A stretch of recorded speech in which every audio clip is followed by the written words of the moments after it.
Messieurs, dames, honorables membres du jury, chers camarades de l'opposition, bonsoir. Assertion. Homo, homini, lupus. L'homme est un loup pour l'homme. Nous, en tant que membres du gouvernement, soutenons ouvertement cette thèse. Et tout d'abord, commençons par définir cette assertion. Selon le dictionnaire philosophique Lalande, l'homme est le pire ennemi de son semblable. L'homme est le pire ennemi de sa propre espèce. Notre but, à travers la logique dont nous allons tisser nos arguments, serait de vous prouver que l'homme est un loup pour l'homme. L'homme est un loup pour l'homme dans sa quête de la dominance, dans son amour pour le pouvoir, dans son recours à l'instinct et à l'intelligence. Nous avons décidé de traiter ce sujet ainsi. La deuxième intervenante traitera un volet social, tandis que je traiterai un volet géopolitique et historique. Mesdames et messieurs, l'homme est un nœud de désir et de passion. Il vit dans un jeu d'appétit articulé à la préservation et à la conservation de soi-même. L'homme est d'abord et avant tout mu par un amour de soi. Un amour qui est plutôt une course vers la domination. Non, merci. L'homme est tout comme le loup, stratège. Ainsi, tout le monde veut être maître. Et tel est le cas dans notre monde géopolitique. Prenons donc l'exemple de l'Irak, un pays où les sunnites et les chiites connaissent plusieurs conflits. Un pays où une même nation ne cohabite pas. Mais pourquoi donc? Car tout simplement, l'homme est un loup pour l'homme et que tout le monde veut dominer l'autre. Nous pourrions aussi citer l'exemple de la Syrie, qui est dorénavant le foyer d'une guerre civile. Une guerre qui est le fruit historique de désir et dominance. En effet, plusieurs forces s'opposent, des forces qui seraient tous prêtes à détruire l'autre. Un autre qui a le même but et les mêmes profits.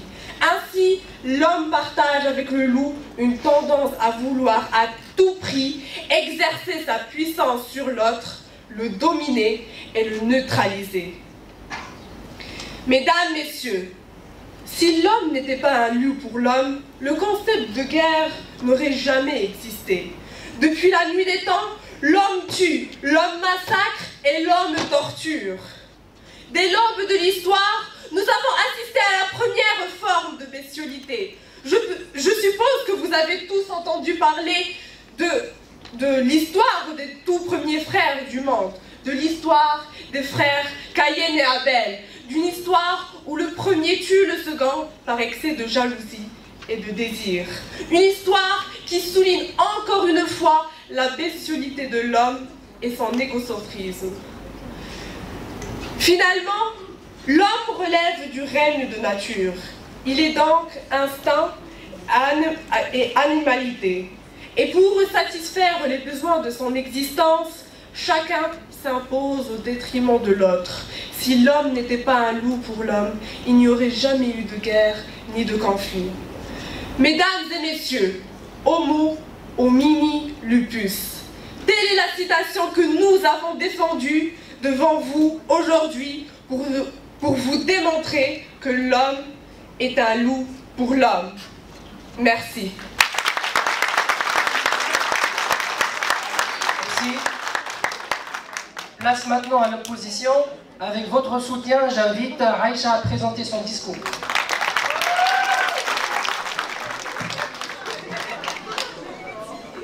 Cher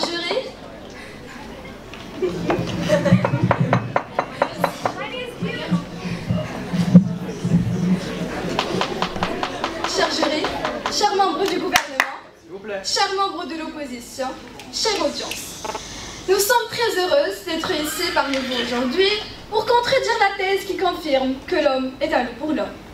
Nous pensons très bien que nous ne sommes pas dans un zoo. Non, nous sommes dans une société. Une société régie par des lois, des encadrements. Ainsi, notre stratégie pour traiter ce sujet portera sur 3 volets.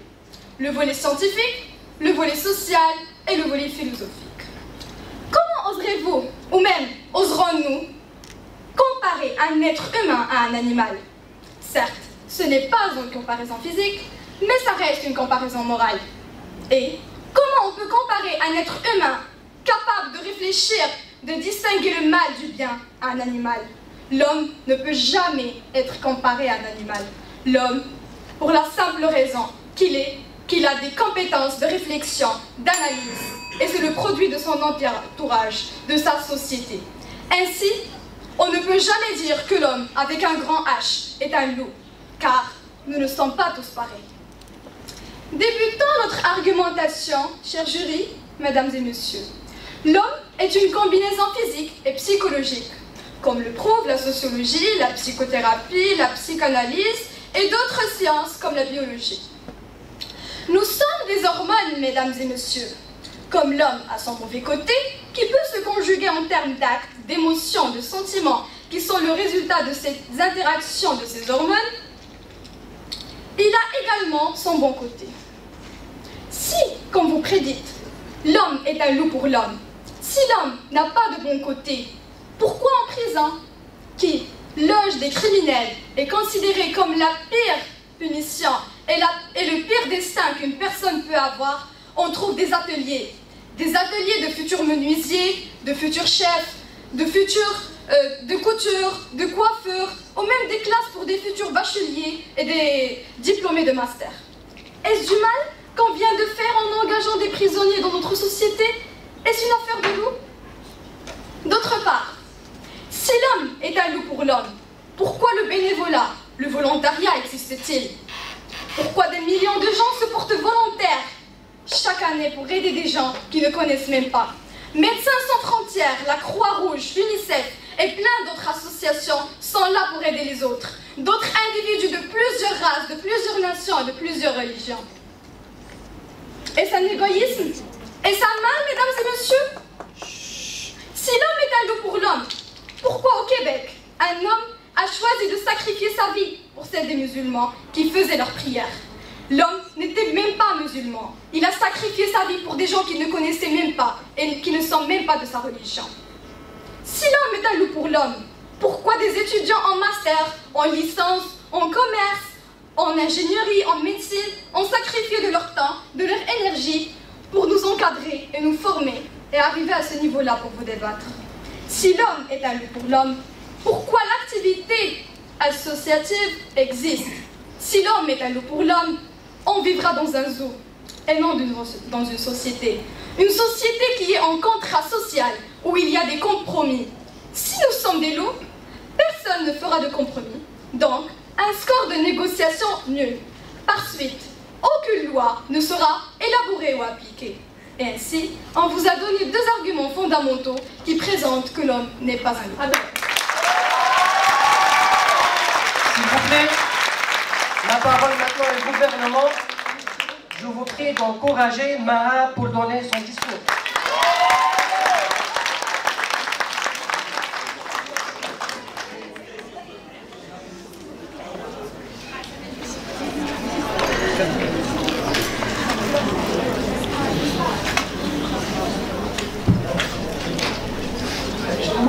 Ordre, s'il vous plaît. S'il vous plaît, du silence, s'il vous plaît. Allez. Mesdames et messieurs, honorable jury, chers membres de l'opposition, estimable présence, bonsoir. Notre but aujourd'hui, autant que membre du gouvernement, est de vous prouver que l'homme est un loup pour l'homme. Dans sa quête à la dominance, dans son amour pour le pouvoir, dans son recours à l'instinct et à l'intelligence. Pour ceci, je traiterai un volet social.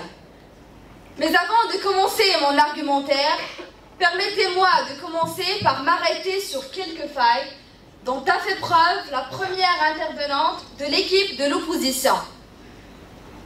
Vous nous avez parlé de prison.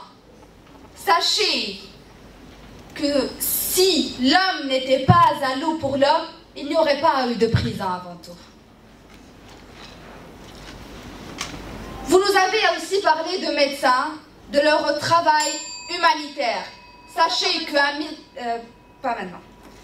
qu'un médecin est récompensé pour son travail. Il ne le fait pas par sollicitude ou par amour d'autrui. Plus tard. S'il vous plaît, 15 secondes entre les points d'information. Vous nous avez aussi parlé d'organisations non gouvernementales. Sachez que ces organisations ne sont que saisonnières. On les voit dans les hivers, on les voit dans les périodes hivernales, mais l'année, c'est 365 jours et non pas une simple saison. Mesdames et messieurs, notre chère opposition a dressé le tableau d'une société, une société de sollicitude, où l'homme est au service de l'homme, où les riches mettent de l'argent dans la poche des pauvres. Hélas, nous aurions aimé que ça soit une réalité, mais malheureusement ce ne sont que des chimères, que des rêves sont en train d'être tissés. En entendant notre chère position, j'ai eu l'impression que la terre était un paradis, un vrai Éden, et que les hommes sont des anges avec des ailes. Non, mesdames et messieurs, refusons ce genre de leurre. Nous sommes bien sur terre. Notre quotidien en est témoin d'ailleurs. Observez simplement l'architecture des bancs. Les bancs dans les stations de bus, dans les stations de métro, les bancs dans les jardins.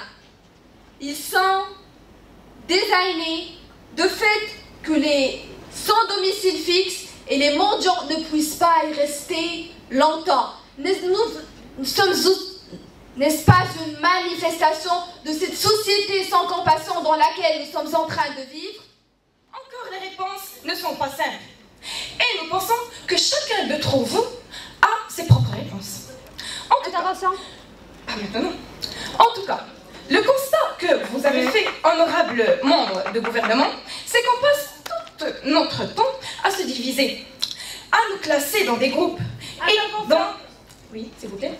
Comment expliquez-vous donc les gens qui tuent pour l'amour et pour le bonheur? Et comment expliqueriez-vous les gens qui aident ceux qui sont ceux qui font la crime, ou ceux qui sont on peut dire ceux qui font la crime, ou ceux qui sont des assassins qui aident leur famille, les associations et d'autres. Je termine.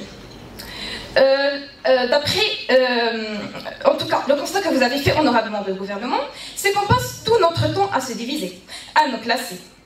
Quelconque spécificité, comme la religion, les goûts ou l'orientation sexuelle. Alors, nous ne voyons plus l'autre comme un semblable, quelqu'un qui pourrait nous sauver la vie par le don de sang ou d'un organe. Mais voyons l'autre comme un rival, rivalité que nous entretenons par une compétition journalière que notre société nous impose. À l'inverse, mesdames et messieurs, lorsque nous voyons les autres comme des semblables, des autres nous, nos comportements deviennent plus altruistes. Nous prenons conscience naturellement de la souffrance de l'autre. Car, pas maintenant s'il vous plaît, car il y a de fortes chances que la souffrance de l'autre soit la même que la nôtre. À partir de là, nous ne sommes plus en compétition, mais en collaboration. L'autre n'est plus rival, mais notre partenaire. Nous ne cherchons plus à obtenir le meilleur pour nous-mêmes, mais le meilleur pour le grand nombre possible. En prenant conscience de l'autre, l'homme devient naturellement bon. Voilà pourquoi nous refutons la thèse disant que l'homme est un loup pour l'homme. Parce que l'homme est naturellement bon. Lorsque cet homme met de côté son égoïsme et s'ouvre à l'autre, sa bonté se révèle naturellement. L'homme, mesdames et messieurs, n'a pas besoin de devenir bon, mais il a juste besoin d'arrêter d'être mauvais. Mesdames et messieurs, avez-vous déjà entendu ces devises? Le principal est que le principal reste principal. C'est sans doute qu'il vous a paru bizarre, parce que peu de gens sont capables de s'entredire, de s'entendre dans ce qui est principal. Une des chances les plus importantes que nous et que vous ayez apprises est l'aspect désinspiré du véritable amour. Nous voulons vous dire aujourd'hui, mesdames et messieurs, ce que c'est votre capacité à marcher chaque jour dans l'amour est plus importante que n'importe quoi d'autre. Votre marche dans l'amour, la façon dont vous aimez les autres, vous-même et votre Dieu, voilà la principale. nous développons peu à peu notre propre marche dans l'amour, en prenant la décision délibérée d'aller vers autrui. Nous avons appris à exprimer notre amour de façon différente selon les personnes. Tout le monde n'a pas les mêmes besoins. Et finalement, nous voulons dire que l'homme n'a jamais été un loup pour l'homme. Merci.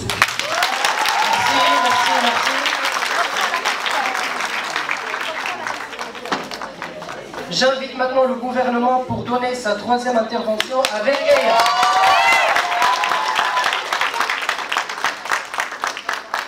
Mesdames et messieurs,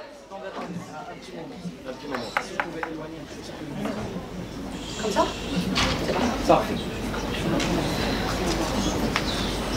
L'idéal serait que vous ne parliez pas directement au micro, que ce soit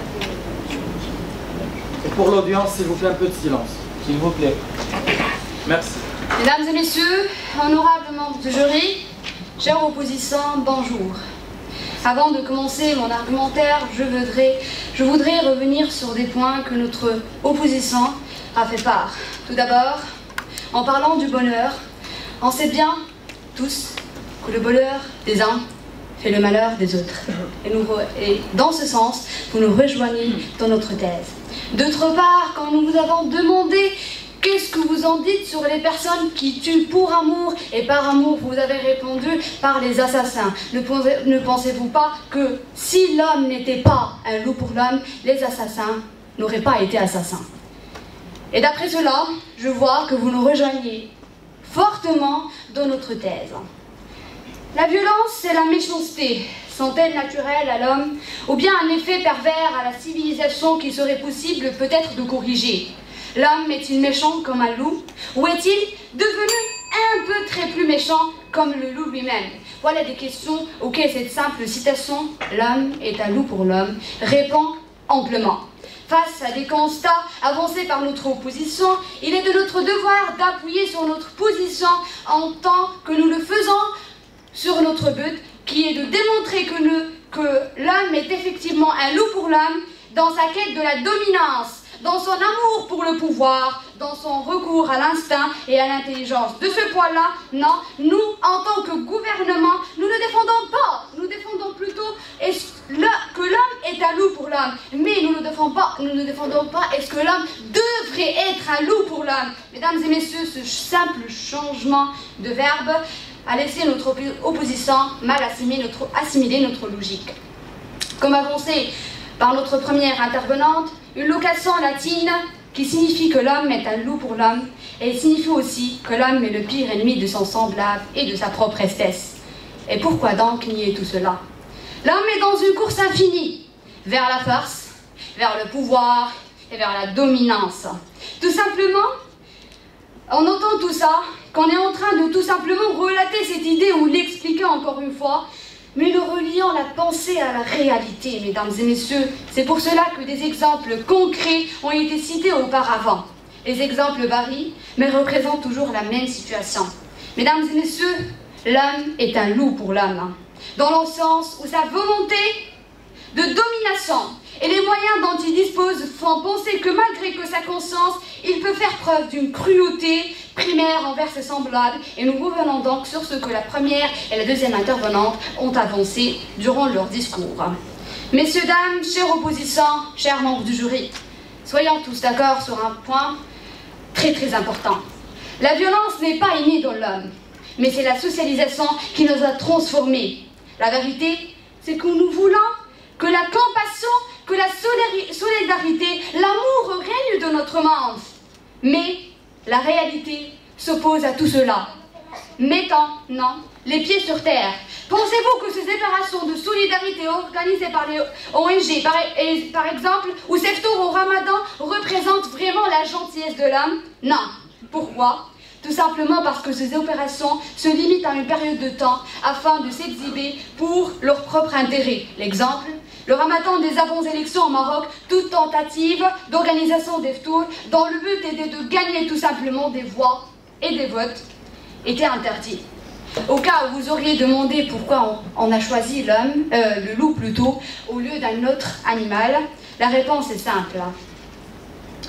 La grande similitude entre l'homme et loup qui réside dans la vie en communauté, le recours à l'instinct et l'intelligence et bien d'autres caractéristiques bien citées auparavant ont fait que l'image de l'homme soit représentée par un loup. Mesdames et messieurs, chère opposition, chers membres du jury, la Déclaration des droits de l'homme, par exemple, n'est qu'un simulacre que l'homme a envie de faire preuve de civisme et du respect des droits de l'homme, tandis que les États-Unis, le pays le prédit le plus démocrate, respectent moins les droits de l'homme quand il s'agit de ses propres intérêts.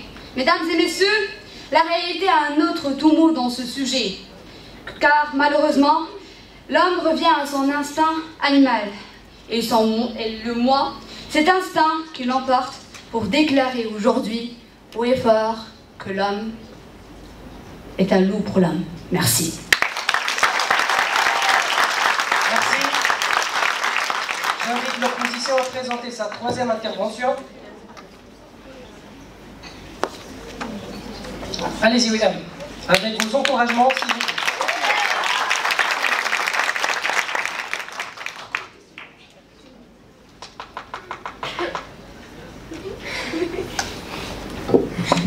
S'il vous plaît, on respecte nos débatteurs, on essaie de les écouter. S'il vous plaît. Bonsoir, cher jury, bonsoir, chers membres du gouvernement, membres de l'opposition, et bienvenue, chère audience. Tout d'abord, on aimerait bien commencer par annoncer aux membres de l'opposition qu'il y a des actions d'aide limitées parce que des périodes sont limitées. Le ramadan est limité. La période des mauvais temps d'hiver est limitée.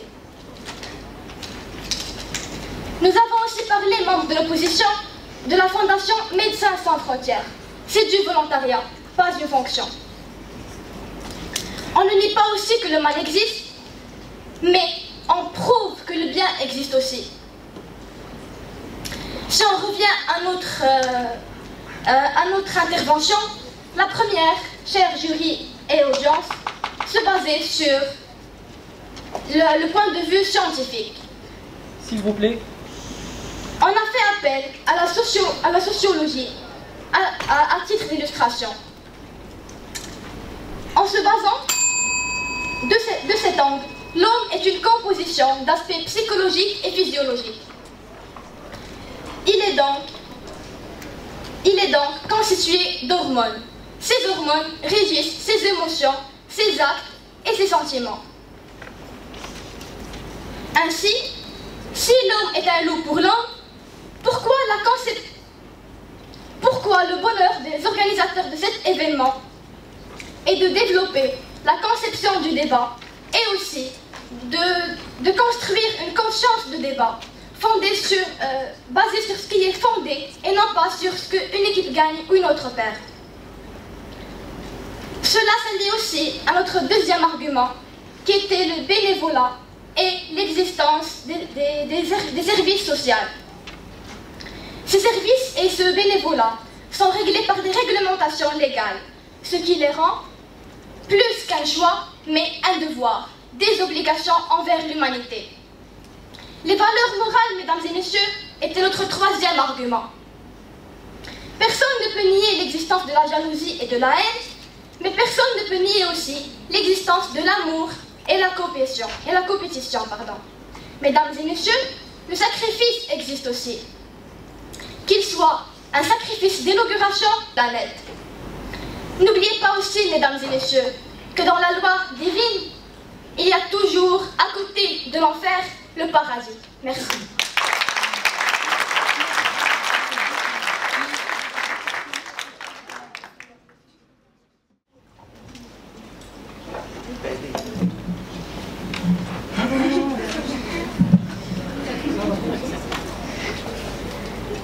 Honorable jury, honorable membre du gouvernement, honorable membre d'opposition, honorable auditoire.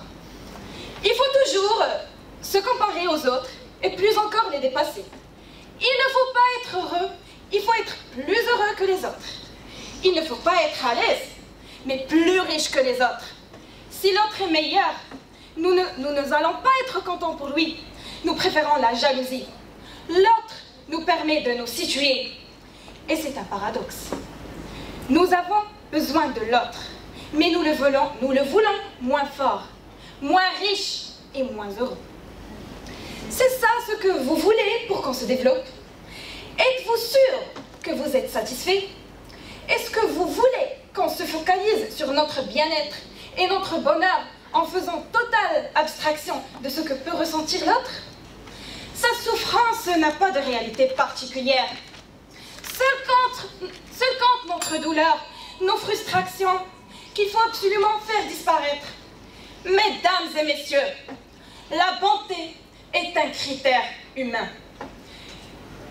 Tous ceux qui agissent avec humanité ou bonté de cœur le font habituellement sans avoir de liens étroits et personnels avec les personnes qu'ils traitent avec bienveillance.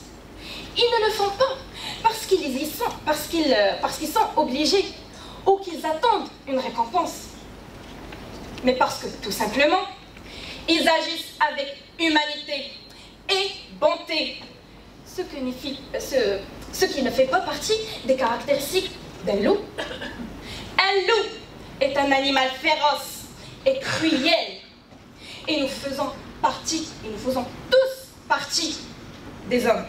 Alors, sommes-nous si cruels? Merci.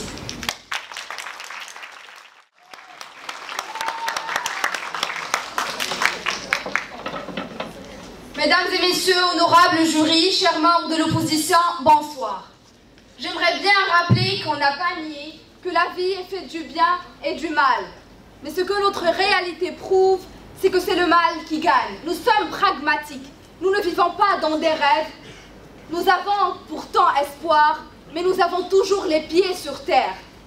Mesdames et messieurs, nous regardons chaque jour des guerres, des victimes. Nous regardons chaque jour de la violence. Où est donc ce bonheur, cet amour que vous êtes en train de nous raconter? Mesdames et messieurs, l'homme est un loup pour l'homme. Je me rappelle en cet instant d'un philosophe, d'une sagesse qui va, je crois, peut-être me servir aujourd'hui, une sagesse du philosophe Hegel, qui a bel et bien dit que la relation entre l'homme et l'homme est bâtie sur la violence. C'est une réalité que personne ne peut nier. On a besoin de l'autre, de ce conflit entre nous deux, pour qu'il admette notre présence, pour prouver notre existence. C'est Hegel qui l'a prouvé, ce n'est pas moi après tout. Mesdames et messieurs, l'homme est un loup pour l'homme. Son envie de posséder qui est basée sur la peur et sur le besoin au détriment de ce qu'il possède. Homme, tu cherches toujours plus et la satisfaction est un rêve qui te sera inaccessible. L'objectif est identique pour tout le monde et la lutte est légitime et que le meilleur gagne. Merci, j'invite les deux équipes et je vous prie de les féliciter encore fort pour cet excellent débat. Merci, nous allons maintenant délibérer.